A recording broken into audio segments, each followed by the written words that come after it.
सदर पाकिस्तान ने इस मसले को रियलाइज़ किया, गवर्नर साहब ने भी बात की, फैमिली ने उनसे बात की, मीडिया में 3 दिन से फैमिली जो हैं वो सदर पाकिस्तान से अपील कर रही हैं और आज उन्होंने इसका नोटिस भी लिया और फौरी तौर पर रहमान मलिक साहब को हिदायत की कि इस मसले को हल किया जाए।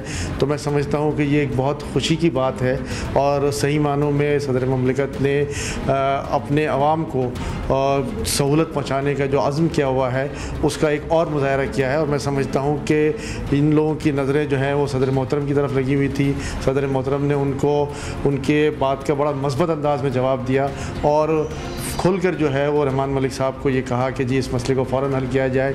मीडिया ने इस खबर को नशर की और मैं समझता हूँ कि हमें शुक्रगुज़ार होना चाहिए हमारे इस पॉजिटिव रिस्पांस का जो मीडिया की तवज्जुह से जो है वो आया है। न सिर्फ पूरी मीडिया ने हमारे साथ ताउन किया है बल्कि तमाम लोग जो इस कार्य खैर में हमारे साथ शामिल रहे हैं उन सबको मैं समझता हूँ कि काबिल तहसीन है। और यहाँ आपको एक ब्रेकिंग न्यूज से आगाह करते हैं। नेटो के सेक्रेटरी जनरल आंद्रे फोग रासमुसन ने सदर आसिफ अली जरदारी को टेलीफोन किया है और सदर ममलिकत को शिकागो कॉन्फ्रेंस में शिरकत की दावत दे दी है। आपको एक बार फिर बताते हैं कि नेटो के सेक्रेटरी जनरल आंद्रे फोग रासमुसन ने सदर आसिफ अली जरदारी को किया है टेलीफोन और सदर ममलिकत को शिकागो कॉन्फ्रेंस में शिरकत की दे दी है दावत। मजीद जानते हैं अपने नुमाइंदे एजाज अहमद से। जी एजाज। शहजाद तर्जुमान ऐवान सदर से हमारी बात भी हुई है और बाकायदा तौर पर सरकारी एलामिया भी जारी कर दिया गया है। उस एलामिया में ये कहा गया है कि नेटो सेक्रेटरी जनरल की जानिब से दी गई दावत और तहरीरी दावतनामा ऐवान सदर को मिल चुका है। आज जो टेलीफोन नेटो सेक्रेटरी जनरल ने सदर ममलिकत को किया है उसमें भी उन्होंने सदर को शिकागो कॉन्फ्रेंस में शिरकत की दावत दी है और तर्जुमान ऐवान सदर का ये कहना है कि ये दावत अनकंडीशनल है और जो नेटो सप्लाईज की ग्राउंड लाइन्स हैं और कम्युनिकेशन की लाइन्स हैं उनको खोलने के हवाले से या किसी और इशू से ये लिंक नहीं है दावतनामा। ताहम सदर मुमलिकत ने ये वादा किया है कि नेटो की दावत पर वो गौर करेंगे और हुकूमत के मशवरे और पार्लियामेंट की गाइडलाइंस की रोशनी में शिरकत करने न करने का फैसला किया जाएगा। और सदर आसिफ अली जरदारी ने नेटो सेक्रेटरी जनरल से ये कहा है कि हुकूमत पाकिस्तान के इस हवाले से जो भी फैसला होगा वो नेटो सेक्रेटरी जनरल को अगले चंद रोज में कन्वे कर दिया जाएगा। जी शहजाद। एजाज अहमद हमारे नुमाइंदे हमें अपडेट करते हैं। नेटो के सेक्रेटरी जनरल आंद्रे फोग रासमुसन ने सदर ममलिकत आसिफ अली जरदारी को टेलीफोन किया है और उन्हें शिकागो कॉन्फ्रेंस में शिरकत की दावत दे दी है। और इस बारे में जब पहले बात हुई थी मीडिया से आंद्रे फोग रासमुसन की तो उनका कहना था जिस दौरान वज़ीर आज़म सैयद यूसुफ रज़ा गिलानी बरतानिया के दौरे पर थे तब आंद्रे फोग रासमुसन का ये कहना था कि वो पाकिस्तान को फिलहाल शिरकत की दावत नहीं दी गई है। बहुत सारे ममालिक हैं जो अभी तक शिकागो कॉन्फ्रेंस पर जिनकी शिरकत अभी मालूम नहीं है। ताहम आज की अपडेट ये है कि सदर ममलिकत आसिफ अली जरदारी को दावत दी गई है नेटो की जानिब से कि वो शिकागो कॉन्फ्रेंस में शरीक हों। ताहम अभी तक इस बारे में उनके हुकूमत पाकिस्तान की जानिब से जवाब दिया जाना बाकी है। सुप्रीम कोर्ट ने एफिडेविट केस में तफ्तीशी टीम की तब्दीली की दरख्वास्त कर दी है मुस्तरद। कहते हैं चीफ जस्टिस की कि इसकी वजह से मुल्क की बदनामी हुई बहुत, इसलिए तफ्तीश होनी चाहिए शफाफ और गैर जानिबदार। चीफ जस्टिस की सरबराही में 3 रुकनी बेंच ने की समाअत। ANF के वकील अकरम शेख ने बताया अदालत को कि अदालत के 20 अप्रैल के हुक्मनामे पर नहीं किया जा रहा है मुकम्मल अमल दरामद, जबकि ANF के नए DG major general Zafar Iqbal ने संभाल लिया है अपने ओहदे का चार्ज।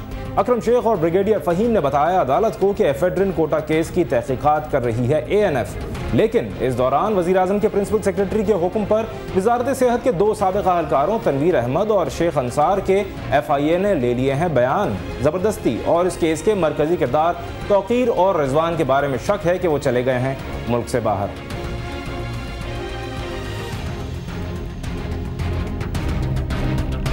और यहाँ एक ब्रेकिंग न्यूज आपको देते हैं। कराची के इलाके तारिक रोड पर फायरिंग का जख्मी चल बसा। नामालूम अफराद की खालिद बिन वलीद रोड पर फायरिंग, दुकानें बंद करवा दी गई। आपको एक बार फिर बताते हैं कराची के इलाके तारिक रोड पर फायरिंग का जख्मी चल बसा, जिसके बाद और नामालूम अफराद ने खालिद बिन वलीद रोड पर भी फायरिंग की है और दुकानें बंद करवा दी हैं। वाज़ेह रहे कि तारिक रोड कराची के चंद बड़े ऐसी मसरूफ़ तरीन सड़कों में से एक है जहाँ मुकम्मल तौर पर ये कमर्शियल इलाका है, बाजार हैं। यहाँ पर फायरिंग का एक वाक़या पेश आया जिसमें एक शख्स ज़ख्मी हुआ था। इब्तदाई तौर पर उसके बारे में इत्तलात ये मिली थी कि वो ज़ख्मी हुआ है। अब ये अपडेट मिली है कि वो चल बसा है, जबकि इस दौरान खालिद बिन वलीद रोड पर भी फायरिंग हुई है और कारोबार और दुकानें बंद करा दी गई हैं। आरिफ महमूद हमारे नुमाइंदे हमारे से टेलीफोन लाइन पर मौजूद हैं। जी आरिफ, क्या अपडेट्स हैं आपके पास?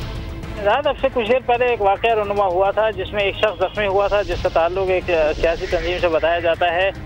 ये शख्स जो है वो तिब्बी इमदाद फराहम करने के दौरान जिना अस्पताल में चल बसा है। उसके बाद मुश्तइल अफराद जो हैं वो निकले हैं सड़कों पर। सबसे पहले जो वाक़या हुआ है वो खालिद बिन वलीद रोड पर हुआ है, जहाँ पर हवाई फायरिंग की गई है। जितने शोरूम्स और दुकानें थी उनको बंद करा दिया गया है और अब ये सिलसिला बढ़ते बढ़ते मेन तारिक रोड तक पहुंच चुका है। और अब बिल्कुल ताज़ा तरीन इत्तला ये है कि मेन तारिक रोड पर भी दुकानें बंद कराई जा रही हैं।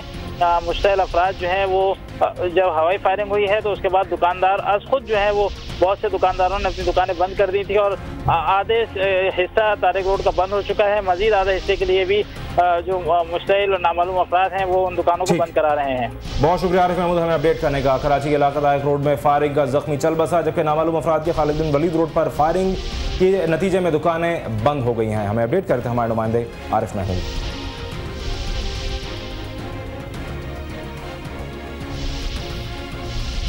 कुछ मजीद खबरें शामिल करेंगे। ब्लैक की उर्फियत से मशहूर जापानी योयो आर्टिस्ट अपने फन की बदौलत है इंतहाई मकबूल।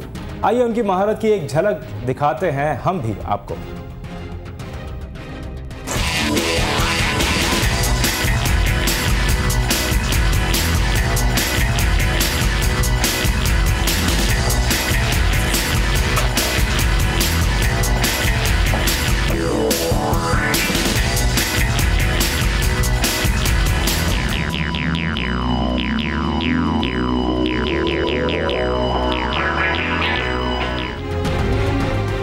CNBC तेज पर वक्त हुआ है एक ब्रेक का, हमारे साथ रहिए।